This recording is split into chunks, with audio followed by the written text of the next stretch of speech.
నరేంద్ర మోడీ పరిచయం కానీ ఎటువంటి హోదాలు కానీ చెప్పకుండానే ఇట్టే గుర్తుపట్టే వ్యక్తి. పవర్ఫుల్ దేశాల సరసన భారతదేశాన్ని ప్రపంచం ముందు నిలబెట్టిన వ్యక్తి అని కూడా అంటారు. ఛాయ్ అమ్ముకునే స్థాయి నుంచి ప్రపంచ రాజకీయాలను శాసించే స్థాయికి ఎదిగారు మోడీ.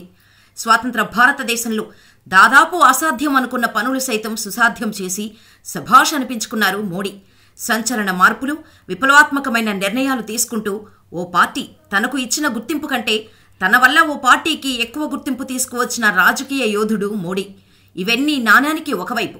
అధికారంలోకి రాకముందు స్విస్ బ్యాంకుల్లో మూలుగుతున్న నల్లధనాన్ని తీసుకువచ్చి పేదల అకౌంట్స్లోకి వేస్తానని మాట ఇచ్చారు. కానీ అధికారంలోకి వచ్చి దాదాపు దశాబ్దమవుతున్నా నీటిపై రాతలా అయిపోయింది ఆ మాట. అంతేకాకుండా ప్రభుత్వ రంగ సెక్టార్లను ప్రైవేటు పరం చేస్తూ కార్పొరేట్ శక్తుల చేతుల్లో భారత్ ఎకానమీ పెట్టే విధంగా చర్యలు తీసుకోవటం అస్సలు జీర్ణించుకోలేకపోతున్నారు ప్రజలు.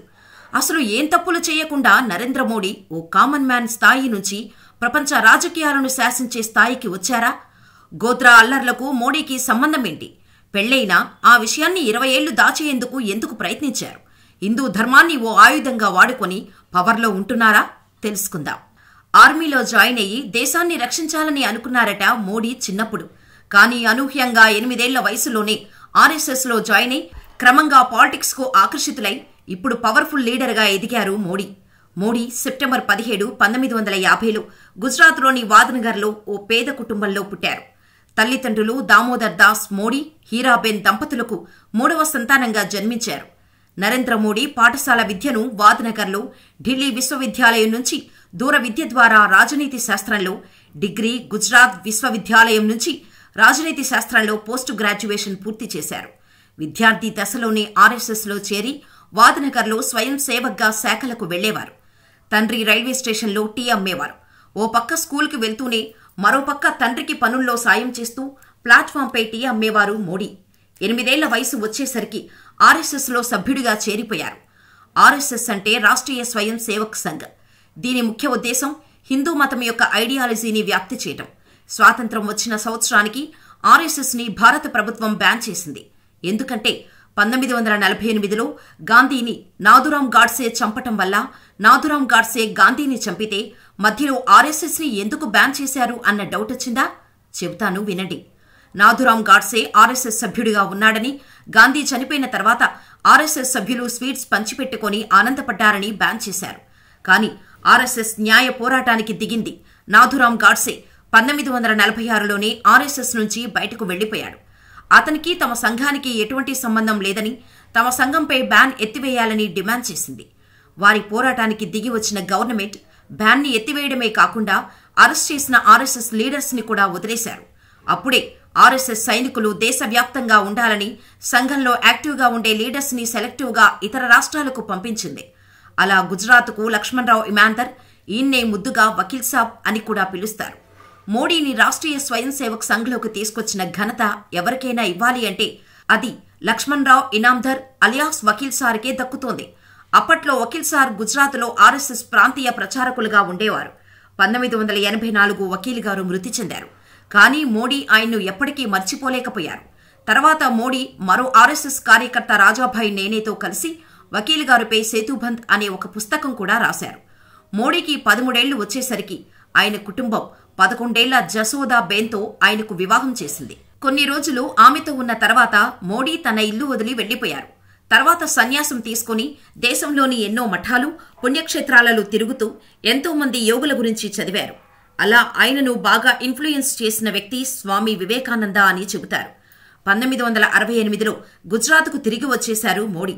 1971లో బంగ్లాదేశ్ లిబరేషన్ వార్ జరిగింది. ఆ ప్రాంత వాసులంతా తమకు వేరే దేశం కావాలని గొడవకు దిగారు. అప్పుడు ఆర్ఎస్ఎస్ పొలిటికల్ పార్టీ అయిన భారతీయ జనసంఘ్ వారికి మద్దతు ఇచ్చింది. ఇదే టైంలో వాజ్పేయి గారు ఢిల్లీలో జన సత్యాగ్రహ అనే ఉద్యమాన్ని స్టార్ట్ చేశారు. అప్పుడు పవర్లో ఉన్న కాంగ్రెస్ ఈ ఉద్యమం చేయటానికి అనుమతులు ఇవ్వలేదు. అప్పటి ప్రధాని అయిన ఇందిరాగాంధీ ఉద్యమంలో పాల్గొన్న వారిని అరెస్ట్ చేసి జైలులో వేయించేశారు. ఆ ఉద్యమంలో ఆర్ఎస్ఎస్ తరపున నరేంద్ర మోడీ పాల్గొన్నారు. సో ఉద్యమంలో పాల్గొనేందుకు 1971లో మోడీని తీహార్ జైలుకు పంపించారు. ఈ సంఘటన తర్వాతే మోడీ ఆర్ఎస్ఎస్లో ఫుల్ టైం మెంబర్గా పనిచేయడం మొదలుపెట్టారు. 1975లో అప్పటి ప్రధాని ఇందిరాగాంధీ ఎమర్జెన్సీ డిక్లేర్ చేసిన విషయం తెలిసిందే. అయితే దీనికి వ్యతిరేకంగా మాట్లాడిన ప్రతిపక్ష నేతలందరినీ జైలులో వేశారు. ఆర్ఎస్ఎస్ గవర్నమెంట్కు వ్యతిరేకంగా మాట్లాడిందన్న కారణంగా ఇందిరాగాంధీ గవర్నమెంట్ ఆర్ఎస్ఎస్ను బ్యాన్ చేసేసింది. గుజరాత్లో ఉన్న ఆర్ఎస్ఎస్ నాయకులు మాత్రం కాంగ్రెస్కు వ్యతిరేకంగా ప్రజల్లో స్ఫూర్తి నింపేందుకు నరేంద్ర మోడీ అండర్ గ్రౌండ్లో ఉండి పనిచేసేలా ఆర్డర్స్ పాస్ చేశారు అప్పటి ఆర్ఎస్ఎస్ పెద్దలు. అంటే పోలీసులకు దొరకకుండా పేరు, వేషధారణ మార్చుకుని మోడీ కాంగ్రెస్కు వ్యతిరేకంగా పాంప్లెట్స్ పంచిపెట్టేవారు. 1977లో ఎమర్జెన్సీ ఎత్తేసిన తర్వాత ఎమర్జెన్సీ టైంలో మోడీ చేసిన కృషికి గాను ఆయనను రీజనల్ ఆర్గనైజర్గా ప్రమోట్ చేశారు. చిన్న మెంబర్గా జాయిన్ అయిన మోడీ క్రమంగా ఎదుగుతూ మంచి పేరు తెచ్చుకున్నారు. 1984 గుజరాత్లోని బీజేపీకి ఎస్ఐన్ చేశారు.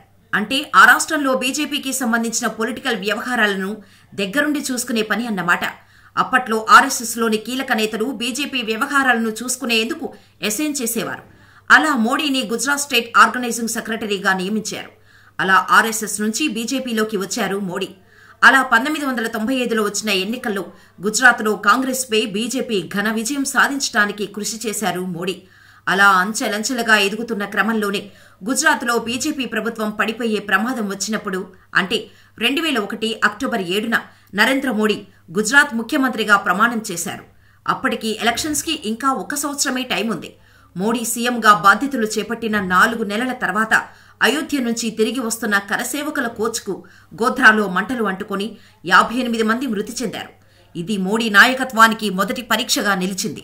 తర్వాత రోజు విశ్వ హిందూ పరిషత్ మొత్తం రాష్ట్రమంతటా బంద్కు పిలుపునిచ్చింది. హిందూ ముస్లిం అల్లర్లు జరిగాయి. వాటిల్లో సుమారు 2000 మందికి పైగా ప్రాణాలు కోల్పోయారు. పరిస్థితులను అదుపు చేయడానికి మోడీ వెంటనే చర్యలు తీసుకోలేదని ఆరోపణలు వచ్చాయి. గుజరాత్ అల్లర్లకు 2 విషయాలు కారణమని చెబుతుంటారు. అందులో మొదటిది అయోధ్యలోని రామమందిర నిర్మాణం కోసం బాబ్రీ మసీద్ కూల్చివేతకు రివెంజ్గా ఏబీవీపీ నేతలు ప్రయాణిస్తున్న రైలు కోచ్ని కొందరు ముస్లింలు దగ్ధం చేశారని చెప్పుకోగా, ఇంకొక కారణం మళ్లీ అధికారంలోకి రావటానికి బీజేపీయే ఈ అల్లర్లు సృష్టించిందనే వాదనలు ఉన్నాయి. ఈ ఘటనపై ప్రభుత్వం ఎన్నో కమిటీలు వేసింది. అందులో సుప్రీంకోర్టు, హైకోర్టుతో కలిసిన ఒక కమిటీ కూడా ఏర్పడింది. ఆ కమిటీ ఈ అల్లర్ల వెనుక మోడీ, అతని మంత్రులు ఉన్నారనే ఆరోపణలు చేసింది. కానీ కమిటీ చేసిన ఆరోపణలలో ఒక్కదానికి కూడా సరైన ఆధారాలు లేవు. దీంతో 2022లో సుప్రీంకోర్టు మోడీకి క్లీన్ చీట్ ఇచ్చింది. 2002 ఎన్నికల్లో 182 అసెంబ్లీ స్థానాలకు 127 స్థానాల్లో గెలిచి మోడీ సీఎంగా అయ్యారు. అయితే మోడీ సీఎం అయ్యాక గుజరాత్ కొన్ని సెక్టార్లలో అభివృద్ధి పరుగులు పెడితే కొన్ని సెక్టార్స్లలో నత్తనడకన నడిచింది. ముఖ్యమంత్రిగా తన పదవీకాలం జరిగిన గుజరాత్ ఆర్థికాభివృద్ధికి షోకేసుగా మార్చిన నరేంద్ర మోడీ గుజరాత్ అల్లర్లతో పాడైన ఇమేజ్ను తుడిచేయటానికి ప్రయత్నించారు. దీనికి గుజరాత్ మోడల్ అనే పేరు పెట్టారు. ఇందులో ప్రైవేటు రంగాలను ప్రోత్సహించి పబ్లిక్ రంగ కంపెనీల మెరుగైన నిర్వహణతో 10% ఆకట్టుకునే వృద్ధి రేటు సాధించారు. 2002 నుంచి 2012 వరకు మోడీ గుజరాత్ సీఎంగా ఉన్నారు. 2014లో ప్రధానిగా అయ్యారు. ప్రైమ్ మినిస్టర్ అయిన మోడీని తీసుకున్న కొన్ని నిర్ణయాలు ఆయనకు మరింత పేరును తీసుకువచ్చాయి. అదే టైంలో కొంత వ్యతిరేకత కూడా వచ్చింది. అవే demonetisation, GST, surgical strikes, Jammu Kashmir issue, రామమందిర నిర్మాణం, కరోనా వ్యాక్సిన్ పంపిణీ. రామమందిర నిర్మాణం పూర్తి చేయడంతో పాటు రాములోరి విగ్రహాన్ని ప్రతిష్ఠించి మరోసారి హిందువుల మనస్సును గెలుచుకున్నారు మోడీ. అయితే ఇదంతా ఎలక్షన్స్ స్టంట్ అని, మరోసారి అయోధ్య సెంటిమెంటుతో హిందువుల ఓట్లతో మళ్లీ గెలవాలని అనుకుంటున్నారన్న వాదనలు కూడా ఉన్నాయి. ఇదిలా ఉంటే మోడీకి ఓ కొడుకు ఉన్నాడంటూ, అతను డిగ్రీ చదువుతున్నాడంటూ వార్తలు తెగవచ్చాయి. కానీ నిజానికి మోడీ కొడుకు కాదు అతను.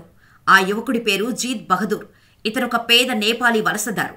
జీత్ నేపాల్లోని నవల్పరాసి జిల్లాలోని లోకాహా గ్రామంలో ఒక పేద కుటుంబంలో జన్మించాడు. తన సోదరుడు దశరథ్తో కలిసి తన దేశం నుండి వేలాది మంది ఇతర వలసదారులలాగానే పని కోసం ఢిల్లీకి వచ్చాడు. అతనికి రాజస్థాన్లో పని దొరికింది. కానీ అది నచ్చక కొన్ని రోజుల తర్వాత నేపాల్కు తిరిగి వెళ్లాలని నిర్ణయించుకున్నాడు. అలా జీత్ 1998లో ఇంటికి వెళ్లాలనుకుని గోరఖ్పూర్కు వెళ్లే రైలు ఎక్కకుండా అహ్మదాబాద్కు వెళ్లే రైలు ఎక్కాడు. అయితే తాను రాంగ్ ట్రైన్ ఎక్కానని గాబరా పడుతున్న జీత్ను చూసిన ట్రైన్లో ఒక ఆమె పరిచయం చేసుకుని మోదీని కలిసేలా చేసి ఇంటికి వెళ్లేందుకు ఏర్పాట్లు చేశారు అని చెప్పారట. అలా మొదటిసారిగా మోడీని కలిశాడు జీత్. అతని బాధలు విన్న మోడీ జీత్ కుటుంబ సభ్యులని కనిపెట్టాలని చెప్పారు. కానీ అది కొంచెం టైం పట్టే ప్రాసెస్ కావటంతో జీత్ చదువుకోవటం కోసం ఏర్పాట్లు చేయించారు మోడీ. అలా మోడీ గార్డియన్గా అతని చదువు బాగోగులు చూసుకున్నారు మోడీ. అహ్మదాబాద్ నుండి బీబీఏ డిగ్రీని చదువుతున్న జీత్ చివరికి ఫ్యామిలీతో కలిసేలా చేశారు అధికారులు. ఇది మోడీకి డిగ్రీ చదువుతున్న కొడుకు ఉన్నాడంటూ జరిగిన ప్రచారం వెనుక ఉన్న రియల్ స్టోరీ. ఇదండి మోడీ రియల్ స్టోరీ. ఓ ఛాయ్ వాలా నుంచి ప్రపంచం మొత్తం తిరిగి చూసే స్థాయికి ఎదిగిన నరేంద్ర మోడీ స్టోరీ.